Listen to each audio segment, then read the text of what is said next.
The cabin filter is located on the left corner of the footwell. Pull the tab on the housing cover up and slide the housing cover off.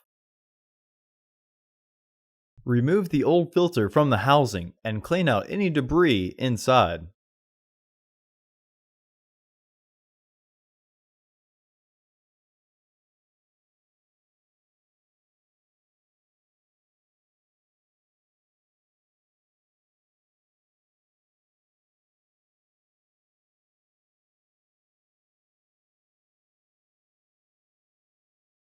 It may be easier to pinch in the sides of your new AQ1228 filter as you install it into the housing, with its airflow indicating arrow pointing towards the back of the car.